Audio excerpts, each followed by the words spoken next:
Ang ganda ng panahon ngayon, oh. Hindi masyadong mainit. Bibili na ulit tayo ng semento.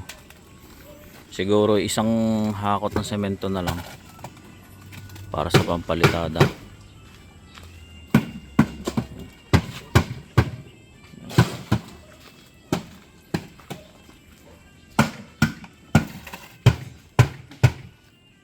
So bali itong poste na lang na to at saka yung poste ng panduktong sa Meralco, tapos moron palitada na, tsaka doon for palitada. Yan. Tapos itong mga lupa na to siyempre ano yan, ipapantay. Nag start na doon magpantay ng lupa.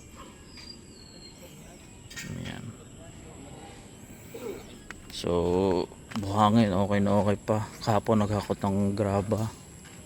Tapos semento na lang. Order ulit ako semento. Kakaunti ng semento ngayon. Yan. Okay.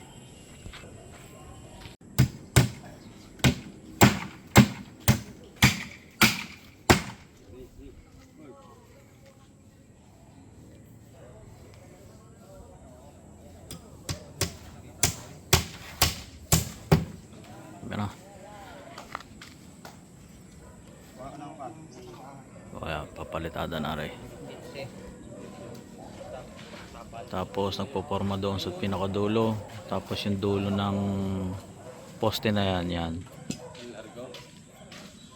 Pinapinis na yung bakod ng ganda natin nga. Ang ganda na ano. Mga baltada sa ano. Pag rin nagkakulay eh. Maganda na to. Yan o. Mga kantuhan na isa-isa na. Medyo matagal yan. Kantuhan na ganyan. Oo. May korte na eh. Mayroon nga lang mga kantuhan din eh. Oh.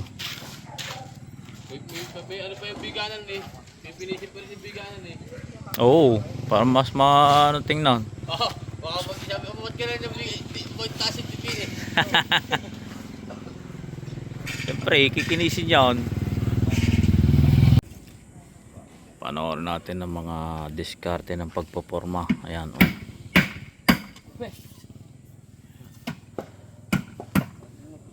150 baga service gate natin.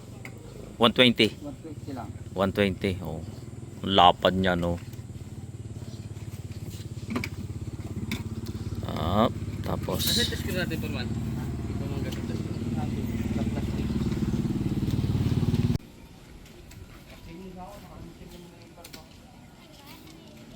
ayan.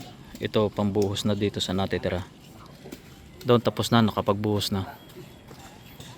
Ayan. So simulan na rin itong pagkakantuhan yan sa labas para mas magandang tingnan siya.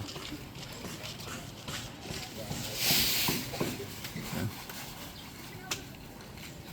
Bukas tulong-tulong na sila dito. Pati pagpapalitada halos tapos na ang buhusin eh. Yan na itsura ng harapan. Tapos pag nagkaroon pa ng mga plant box dyan, yan. Itong harapan na to tataas pa yan. Magkakaroon yan ng parang gutter dyan. Pero sa huli na yan, pagka maghuhukay na ng daanan ng tubig.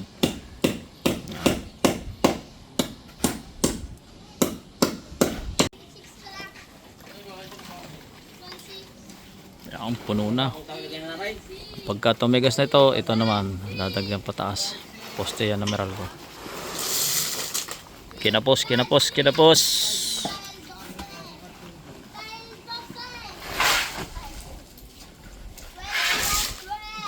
Ito ang nakakainip. Itong trabaho nitong dalawang to nakakainip. Ang magkinis niyan. Yan, medyo mataluti yan.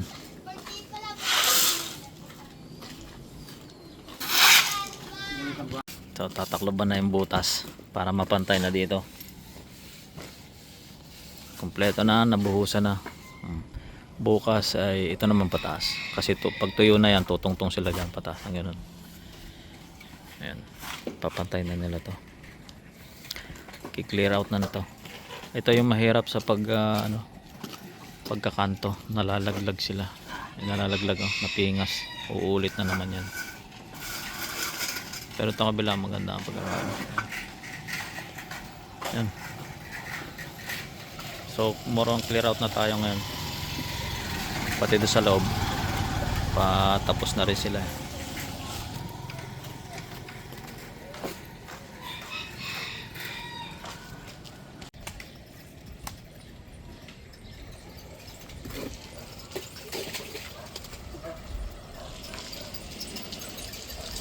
Umuhuhu.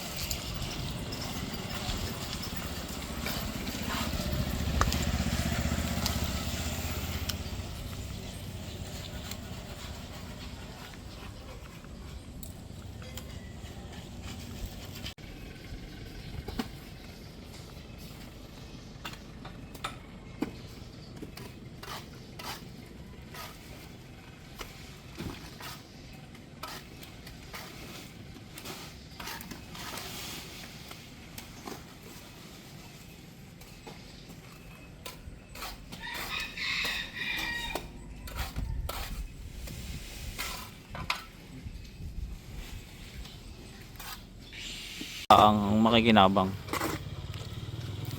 Yun. Sino wala sa mga yun ng mga ganun lang? Sino naman lang?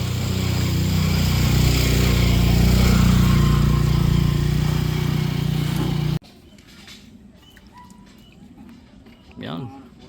Konting tiyaga lang, may kanto na. Nada pa kamayin mo lang. Ha? Kamayin mo lang. Sabon. Para magandang tayo din mamaya.